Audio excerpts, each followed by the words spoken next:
NDFBनि सोमावसारनायखौ गिख्रंदोंमोन, बिल्टिनि सोमावसारनायखौ गिख्रंदोंमोन, रायजो राजाफोरनि सोमावसारनायखौ गिख्रंदोंमोन।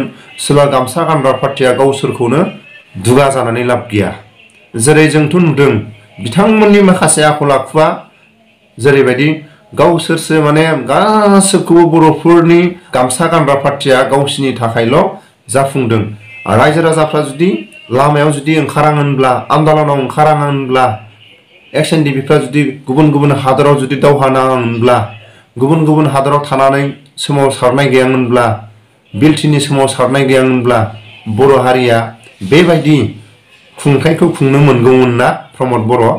एकदम बिराद खस्थ' दुखु बेफोरबायदि थांनो फैनो जारला। बेराफारसे आंथ' आथिङानो गैखाया, अब्लाबो मावनो हाया। अब्लाबो आं दिनै मा खालामगोन मा मागोन जानानै आं दिनै मबाइल सिस्टेम फानना फैदों। नोंनि मुङा मा? आंनि मुङा समर बसुमतारी। औ, आङो दिरेन फेक्सननि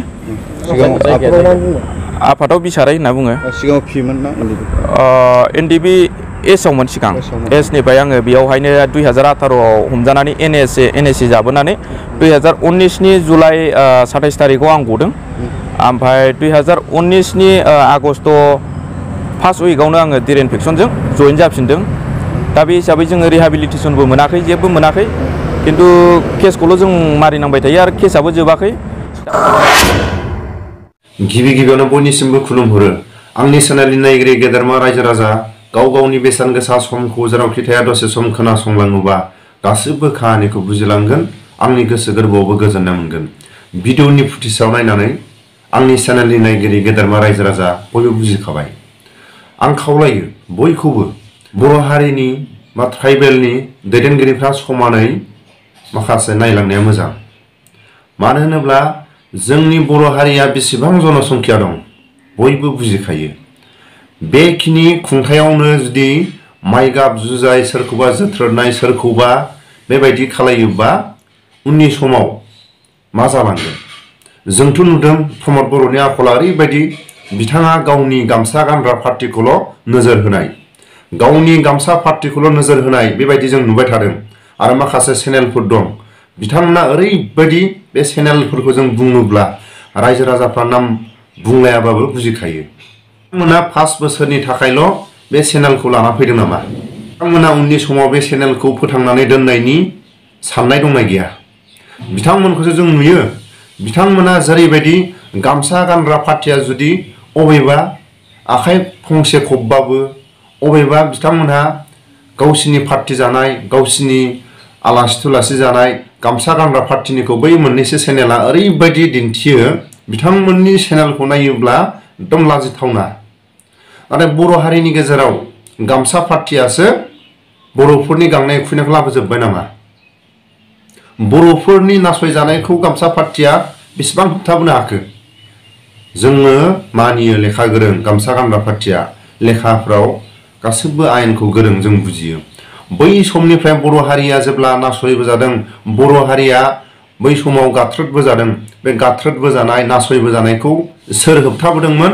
बिल्टिनि आमोलाव मोनसे स्टेप थांबाय। बर' हारिखौ, ट्राइबेल हारिखौ गाथ्रोदबोनाय, बर' हारिखौ नासयबोनाया बेयाव मोनसे स्टेप गुगाबोबाय। बिनि उनाव फैयै फैनानै बर' हारिखौ ओरैबायदि माने गाग्लोबबोदोंमोन, बर' हारिखौ ओरैबायदि नासयबोदोंमोन। बै समाव जुदि बिल्टि आरो NDFBआ जुदि थाङोमोनब्ला सोरबा गामसा गानग्रा पार्टिया मालाबा हमथानो हागौमोन ना? बेखौ आं मोनसे सोंलु खालामो। जोंबायदि गामसा गाननानै नैबे जौस्राङाव लेक्सार होनो हागोन ना होननानै माखासे प्रमद बर'आ सोंदोंमोन। दिनैनि समाव मानो गामसा गाननानै बिटिआरनि बा DC कर्टआव सेक्रेटारि अफिसाव मानो थांनो हायाखै प्रमद बर'आ? गामसा गाननानै माने सेक्रेटारि अफिसाव जिरायनो हायाखै प्रमद बर'आ? नैबेखौ आं मोनसे सोंलु खालामो। थिं दावथिङाव बुङो NDFBआ जेलनिफ्राय उदां जाबाय, NDFBनि केसा जोब्बाय, मोनफ्रोमबो जेंनाया जोब्बाय, बर'फोरनि माखासे जेंनाफ्रा जोब्बाय, बिटिआरनि सिमाया जानानै फैबाय। बेबायदि खोथाफोरखौ बिथांमोना बुंबाय थानायनिफ्राय बिथांमोना लाजिनांदों। बेबायदिखौ जुदि NDFBफ्रा आरो बेसेबांबा हाग्राबारियाव खस्थ' खालायनानै, बेसेबांबा गुबुन गुबुन देशआव थानानै बर' हारिखौ उदांनि थाखाय खस्थ' खालायबोदोंमोन। आरो बेबायदि समाव जेरै NDFBफ्रा लामा थाबायनानै रेलि खालायनानै जुदि रायजो राजाफोरनो देखायोबा बिथांमोना फैबाय थानायाव जिर'। बेबायदि रेलि खालायाबाबो आरो रायजो राजाफ्रा बयबो बुजिखाबाय बिथांमोना 5 बोसोरनि उनाव उन्दुनानै थानाया मोजां बेखौसो आं खावलायो। बिथांमोननि सभाब बिथांमोननि वान साइड बिथांमोननि एकसेटिया बे सरकारा एकसेटिया होननानै बुंनांगोन। आरो सानैसो मानसिफोर दं प्रमद बर'आ गुबुन गुबुन हान्जाखौ जाहाथा बखिबाबो दायानो जाया। गुबुन गुबुन माखासे रायजो राजाफोरनि गेजेराव सोरबा गावसिनि बिथांमोनखौ माखासे बुङोब्ला बिथांमोनखौ माखासे दाय जाबसिननानै माखासे बिथांमोना पुलिसनि आखायाव दैथायहरनो मालाबा नाजानाय मालाबा जेलाव हरनो नाजानाय बेबायदि बिथांमोननि आखलखौ जों नुबाय थादों। बिनि थाखायनो आं खावलायो जायफोर साफा सानै प्रमदनि आगदा आगथि थानाय प्रमद बर'खौ बुङोब्ला जायफ्रा खावलाया बुगायो गोसोआ बुगायो बिथांमोना मोखां खाथेनानै खोमाखौ थुला माथुनानै थानाया मोजां। प्रमद बर'आ सोरबा दैदेनगिरिफोरखौ सोरखौबा जुदि बखिबा दायानो जाया। आरो सोरबा गुबुन हान्जाया जुदि प्रमद बर'खौ बुङोब्ला गुबुन हान्जानि दैदेनगिरिफ्रा प्रमद बर'नि सायाव माबा मोनसे राजनितिकनि डायलग होयोबा माखासे बिथांमोननि हान्जाया सोरबा दैदेनगिरिफोरखौ मा खालामो बिथांमोना निमाहा बिनांगौ बिथांमोनहा हारिनि माखासे गाज्रि मानसि बेबायदि माखासे स्पेस होग्रा दं। नाथाय बिथांमोना प्रमद बर'नि बुंबोनाय प्रमद बर'नि माखासे डायलगखौ गोसोआव दंना गैया। बिनि थाखायनो आं खावलायो जायफ्रा प्रमद बर'नि डायलगखौ दिनैसिमबो गोसोआव गैया बिथांमोना बे खोमायाव थुला माथुनानै था आरो मेगनखौ खाथेनानै था। बिनि थाखाय आं खावलायो प्रमद बर'खौ बुङोब्ला मानो लाजियो गामसा गानग्रा पार्टी आरो माखासे सानैसो मानसिफ्रा। नाथाय गुबुन हान्जानि दैदेनगिरिफ्रा जुदि बखियोबा मानो थाखाय सोरबा गामसा गानग्रा पार्टी सोरबा साफा सानै प्रमद बर'नि आगदा आखिया मानो गोसोआ बुगायो गाव गावनि खावलाया बुगायो बिनि प्रमानखौ नोंथांमोना गाव गावनो होनानै ला। फंसे बाथ्राखौ मोननैसो मिडियानि बिथांमोनखौ आङो खावलायो बिथांमोना NDFBनि बिलटिनि रायजो राजाफोरनि माखासे खैफोद आफोदखौ मानो दोनखुमायो।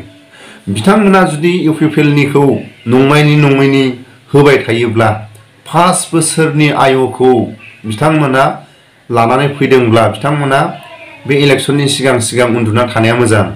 बिथांमोना 5 बोसोरनि उनाव बे मिडिया माखासेया बिथांमोना मा खालामनो सानदों बेखौसो आं खावलायो। बिथांमोना प्रमद बर'नि साखाथि फाखाथि गासिबो एखे गामियावनो हाबायनानै बे माखासे मिडियानि मानसिफ्रा UPPLनि मानसिफ्रा जाय मानसि प्रमद बर'खौ बुङोबानो लाजिग्रा दुखु मोनग्रा बिथांमोना एखे रङियावनो रायजो जानाया मोजां बेखौसो आं खावलायो।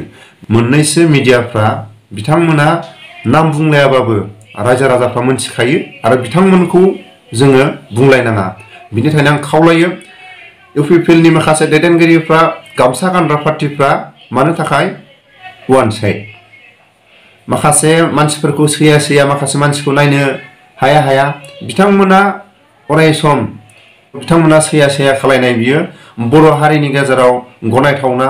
आं रायजो राजाफोरनि खाथियाव सोङो जोंनि बर' हारिनि गेजेराव माइ गाब जुजायखौ जोंनि बर'फ्रा मालाबाबो गनायनानै लानो हाया आरो अराय सम गनायनायबो नङा। जोंनि बर' हारिनि गेजेराव जोंनि ट्राइबेल हारिनि गेजेराव मालाबाबो माइ गाब जुजायखौ मोजां मोना। बै समनिफ्रायनो बर'फ्रा जेब्ला राजनितिक खुंथाय गैयैनि सिगां जेरैबायदि बै समखौ जों गोसोखाङोब्ला मालाबाबो बर'फ्रा मैगं थाइगं बायलायनानै जानाय हुदा गैयामोन। मालाबाबो बर' हारिफ्रा गावजों गाव हाबा हुखा गावजों गाव निदान आदानाव थांलायै मालाबाबो बर' हारिनि गेजेराव गैयामोन। सोरनिफ्राय जोनोम जाखो जेब्ला बर' हारिया राजनितिक खुंथायखौ जेब्ला मोननाय लोगो लोगो बर'फ्रा गावजों गाव लोमजानाय साजानाय थांलायै सोरनिबा हाबा खेरायाव थांलायै सोरखौबा नायलायनो हायै सोरखौबा मोजां मोननाय सोरखौबा गाज्रि मोननाय बेबायदि माखासे बायदि आखल आखुखौ जोङो बबेनिफ्राय जोनोम होबोखो जेब्ला राजनितिक खुंथायखौ बर'फ्रा मोननाय लोगो लोगो जों नुदों। बेबायदिनि थाखाय आं खावलायो बर'फोरनि गोहो खुंथाया जुदि बै समनि बर'फोरनि खौसेखौ जेब्ला गुबुन हारिफ्रा गिख्रंदोंमोन